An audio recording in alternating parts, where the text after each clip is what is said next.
Welcome, everyone, to today's episode of Awaken the Possibilities. I'm your host, Terry Wildemann.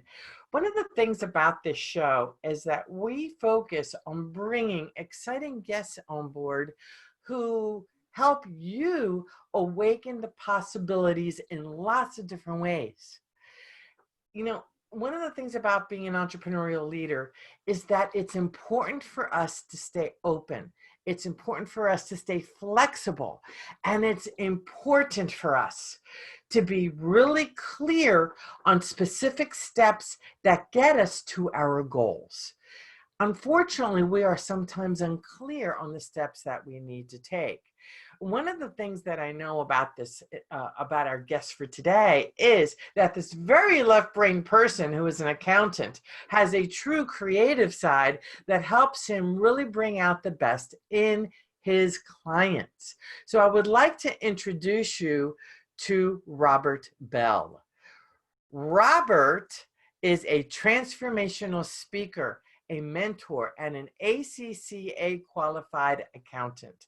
He helps people who feel stuck in their career or life journey to break away from the norm and find new paths that reveal their true value. He focuses on dismantling the line between licensed professionals and the creative world. And that's really important because it's important for us to really integrate both sides of our brain. He shared his secrets of creative success at his numerous speaking engagements, as well as on various TV and podcast interviews.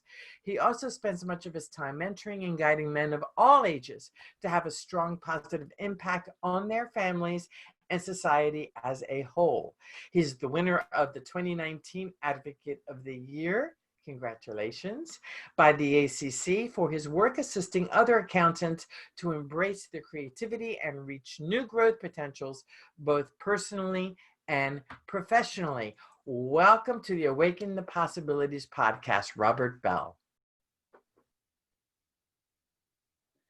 Yeah, thank you so much. Very excited to be here. Very nice to be here. Now, Robert, as you can see, I've got my angels on this side, which is my right side, and I've got all my left brain books on this side, and I sit in the middle. I bring together the practical, tactical, and the logical with the emotional, the energetic, the intuitive, and the spiritual. So we create practical business mystics here on Awaken the Possibilities, and I get a sense that that is what you do in your own work. So can you tell us about it? What is it that got you to this place of integrating the left brain, the right brain, and helping people to play with all of it? Okay. Thank you again for having me on the podcast. I just decided to listen to the call of nature. And science is now telling us that we were meant to not just be analytical or not just be creative only, but to be together. It's the way our brains are wired. It's how we awaken our possibilities. It's how we thrive and not just merely survive. I always was the different kid growing up. And initially I thought it's because I wasn't good enough. We all go through that. Let me not say we all, but most of us we do. I think a lot of us do. And we do that because we tend to look at our value based on what's happening on the outside. And then when we get inside, we realize, wait, what I have inside is different from what everyone else has. So let me just hide parts of me so that I can fit in. And that was me. That was just me. I was just going with the flow, really hiding parts of me, not exploring the vast world that lay inside of me. And I just decided, you know what, I can't do it anymore. I literally couldn't fit in well. I struggled. And every time I tried to fit in, people would push me away and tell me, no, you can't fit in here. And I didn't understand what they're telling me. I thought they were saying I'm not good enough, but they were telling me, no, you're just unique. You don't fit in here. And what is it that made you different from the rest of them? A hopeless dreamer. Tell me more. Curiosity, imagination, and I just couldn't accept things just the way they are. Not that I didn't believe it, but I always believed like we can do what we want to do. Things don't have to be the same.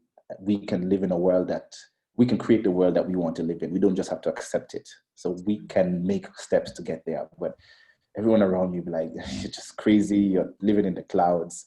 You just dream too much. This is reality here. I said, so why can't we make it a reality? And I refused. I could never get an answer to that question. So I decided to look for the answer myself. And what did you find, Robert? A Pandora's box. When I started my journey, I realized I can't start the journey by looking to figure out where I need to be.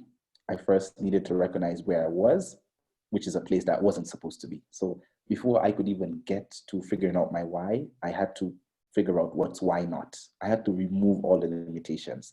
And whenever I work with clients, they always say, you're taking steps backwards, you're going the wrong direction. But I said, no, we have to deconstruct all the stuff that we've put in our lives, all the things we've accepted, all the, it's a Pandora's box. So a lot of things, good things are going to come out, but also we have to deal with some, deep heart issues. So I started that journey, and it was a bit rough because there was no one to guide me. And I realized, whoa, I have so many things that I believed were true that weren't really true. I mean, I could do what I want to do. I don't have to be an accountant and not be creative. And that was the big pushback I had. People kept saying, how can you come up with an idea? You are an accountant. I was like, so how does that limit me? It's just a profession. It's not who I am. And I worked hard to make sure that people realize that I'm not limited by my profession. I'm not limited by where I was born or anything. I am a human being, and I am created to be unique. And isn't it unfortunate that so many people have a hard time realizing that they themselves are also unique? It is. And that's why I started this journey. I said, I can't be selfish about it, because the person I am today I could never have even dreamt about it. Yes, I was a big dreamer growing up, but I would never have imagined. I tell people one of the big things I conquered was public speaking. I could not speak in public. I shivered, I shaked, I sweat, it was really embarrassing. And if you tell me today, like when you introduced me, I'm a speaker, I would never have imagined that. Absolutely not. And so many of us, we try to achieve the things we can see ahead of us. We don't go beyond that. We don't try to do things that will even shock us, So who do you speak to, Robert? I call them a hidden, misled creative. Hidden, misled creatives. And Yeah. where do you find these hidden, misled creators, and what organizations do they belong to? So I find them, my fellow accountants in the back office, who have ideas but just keep quiet. The lawyer who's working nonstop, always, trying to prepare for a case or something, who's just unsatisfied. Someone who is, I call them Superman, Clark Kent trying to transition into Superman. They play the Clark Kent role so well in the 9 to 5, but when they get into the domain of either crafts or cooking or just something, they come alive, and they leave that part of them there. So that's where I find these people who are disgruntled, people who don't necessarily want to climb the corporate ladder, but who want to have value, who want to have an impact. Nice. Now, do you find them or do they find you? Both. Both. So what is it about you, Robert, that attracts these but people? I also like it for them, because I share my story. That's all I can say. I share my story, and I keep getting comments. Wow, how did you do that? How did you transition? How were you able to overcome these things? How are you able to stay calm during this pandemic? I just keep getting questions, and they come to me. When they come to me, then I explain to them, and I just keep consistent with my messaging. Congratulations. Can you share? I know you've shared your story. Is there a different message that you share, or is your message an add-on to sharing your story? So when I share my story and I pull people closer to me, I flip the script. I stop sharing the story, and I ask them to share their story. Indirectly, they don't even know what I'm doing. I ask them to share their story. I turn the tables to them and turn the mic to them, and they start speaking. And as they start hearing themselves speak, they realize, okay, there is actually something here. For instance, I sit with someone and I say, hey, I'm a creative, but I'm also an accountant. It's like, nah, I'm not creative. I don't have a creative bone in my body. And I flip the script and I just let them tell their story. I was like, okay, tell me about a time when you come alive, when you really feel, energetic. And they say, yeah, when I'm doing this, when I have these ideas. And by their self-declaration, like, oh, all right, well, maybe I am creative. Tell me more. And then we take it from there. So you are an advocate of asking open-ended questions. Absolutely. So I bet you really enroll folks when you're interacting with them. So can you please share with me one of the best clients that you, not their name, but Mhm. the experience of one of the best clients that you've ever had? Ooh, that's a very, very nice question. Not sharing names, like you said. The best client I've had is someone very close to me. She is a singer, and she has been a singer all her life. And she just always had the limiting belief that she was not a singer, yet still she would sing absolutely phenomenal. And I took her under my wing, and she studied a bit of graphic design, so more on the creative side, but very logical and sequential, etc. And I took her under my wing and I said, you need to blossom this gift that you have. Don't worry about people accepting it or rejecting it. You need to do it for you first before you can serve others with it. And we worked on building, because I do a very holistic approach. So we built on setting up a business structure around her music, working on her finances, personal finances, motivation, health, got her into exercising, mindfulness. Now she does her positive affirmations. And she released her first single last year. And in less than 1 week, it hit the top 100 trending songs on iTunes. Very She's good. just dropped her album, so she was just the best client because we took our time and we had to get through a lot of stuff. Congratulations. Thank you. That speaks volumes. That speaks volumes. So is there anything else special that you would like to share with the Awaken the Possibilities audience? Yes, creativity is not something you need to learn. It's very natural inside of you. Creativity is something you unlearn. Think back to when you were a child. And You I'm going to repeat played. that. Creativity is something you unlearn. Yeah, I like that. yeah. Being creative is something you unlearn. And let's break down what creativity is. It's not artistic expression only. It extends beyond that. It extends into the scholarly spaces, it extends to every aspect of our lives, into the kitchen, into playing, everywhere, because creativity is simply connecting the dots, putting as many dots as possible on the table, and then trying to connect those dots. And we have many dots in our lives. We have experiences, we have failures, we have victories, we have so many things. And if you look at the dots connecting in your life, in the lives of people around you, in the society, you will come up with something magnificent. And that's what an entrepreneur does. An entrepreneur simply sees things that others aren't seeing or perhaps aren't looking closely at. So the special thing is that you don't have to fight, you don't have to struggle to be creative. What the fight and struggle is to remove the barriers that stop you from being creative, because your mind, your body, everything around you is conspired for you to be creative. Everything around you. I mean, if you go into the science, they tell us that the primary color that relates creative and ideas in our brains is color blue, which is the color in the sky. So if you just step outside, everything around you is already priming you to be creative. It's the way our brains are just meant to work. Brilliant. That sounds so delicious. I love that phrase. To be creative, you need to unlearn it all. And it's really Yeah, true. just unlearn what you know. And I do believe that our environment ends up either squashing us or elevating us. So it is about getting rid of all of that emotional baggage that we've learned from under the age of 10 specifically, that held us back as adults. So congratulations, and it's so delicious to hear of the kind of work that you're doing, especially in the accounting field, because I've met a lot of very um, stale, they're just accountants who are like, I was one of them. I was one of oh, them there we 100%. go. See, I'm bringing it out. So you were a Yes. stale accountant. Okay, now we're getting juicy. How did you Yeah. get yourself out of being a stale accountant? Every day I reflect on that, just what pushed me to do it. And the conclusion I come to every time is that I was convinced with my message.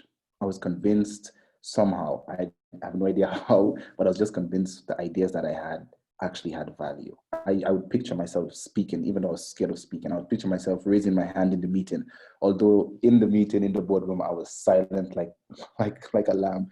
But I just had the confidence.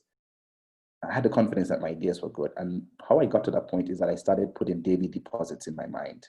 I started putting daily deposits in my mind. I started depositing in my mind. And we neglect that a lot of the times. So So I was sitting there in the daily back room. positive Yep. deposits, right? Okay, Daily because a lot positive of us put deposits. daily negative deposits in our brains. Very true. Yeah, yeah. Yeah, I just started putting daily deposits in my life. I started listening to myself. I really started to listen to what I'm saying. Try to get away from the fear and the anxiety. The science tells us that when you're in a flight or fight mode, thinking logic takes a back seat, right? And we focus all our attention on fear. So I started to just be still. I started to center myself. I started to think, spend time with myself, to get rid of all the noise around me. And I said, you know what? This is a good idea. And even if it doesn't work, I just need to get it out. I can't live with it staying inside of me anymore. And that's what I started to do. So I started to go out of it, step out of my box.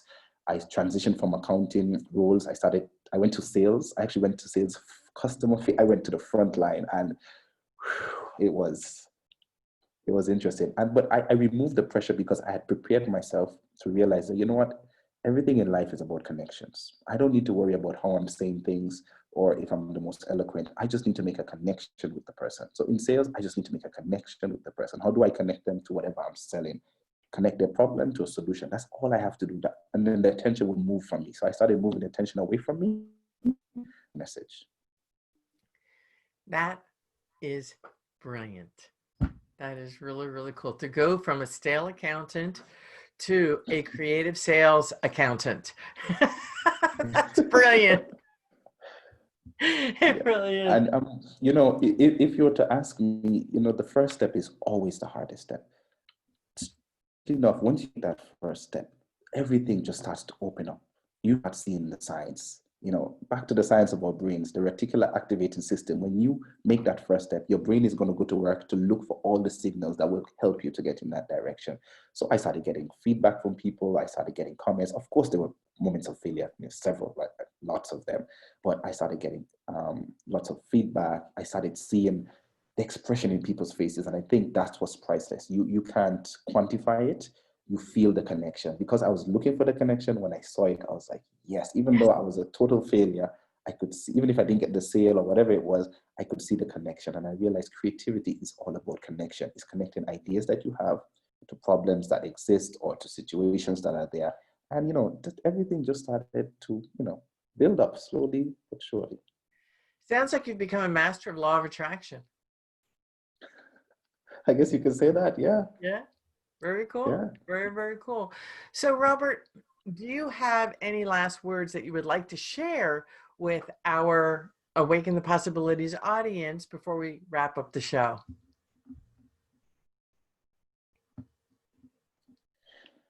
My last words would be prioritize life. Don't get so focused. Can you repeat that again, Robert? You froze. I'm sorry.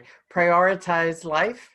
Oh, prioritize creativity in your life. You need to make it a priority. Okay, and so prioritize creativity in our lives. Got it. Yes. Excellent. And it's not a secret that the most successful people tell us early in the morning, you start your journal, meditation, you have to get yourself in that mind space. So you have to prioritize creativity, make it the first thing that you do so that your actions become a consequence of your thinking. Don't spend all your time doing actions and then whatever is left over, do your thinking. You have to first learn to pause, breathe, think, and then you act. Abraham Lincoln said, if you gave me a task to cut down a tree, he will spend the first couple hours sharpening the axe. And so that is going to be main take home for the Awaken the Possibility audience, the listener who's listening now or watching, is make creativity a priority in your life, and you will blow the lid off, like what I titled my book, the lid off, and you'll just get possibilities that will blow you away. Trust me. Well, thank you so much, Robert, for coming on the show. Your mindset, your energy, it's so positive and absolutely delightful. I really appreciate it. I love learning all about you and listening to your story. And to the Awaken the Possibilities audience, can you share where they can find you? You can find me on LinkedIn. I'm Rober Belle, ACC on LinkedIn. I'm on other social media platforms, Facebook, Instagram, Twitter. You can check out my website, www.robertabelle.com. And Belle is spelled Belle, correct? Yes, absolutely. Correct. Yes. Okay, just wanted to make sure. We need to add that L at the end. B Yes. double L. Yes, very true. Yeah. Well, thank you, Robert, so Double much LE. for being here. And for my Awaken the Possibilities audience, thank you for being here this week. Remember to please join our Awaken the Possibilities Facebook group at facebook.com/Awaken the Possibilities. Also, you can download my stress management gift, quickshiftzone.com, and it's a simple, simple 4-step gift to help you reduce stress in 60 to 90 seconds with practice. It's the tool that I use every single day to keep me grounded, centered, and focused. And that's the Quick Shift, SHIFT, zone.com, QUICK, zone.com. This is your host, Terry Wildemann, and thank you so very much for being here. And I look forward to seeing you next time. Take care. Bye.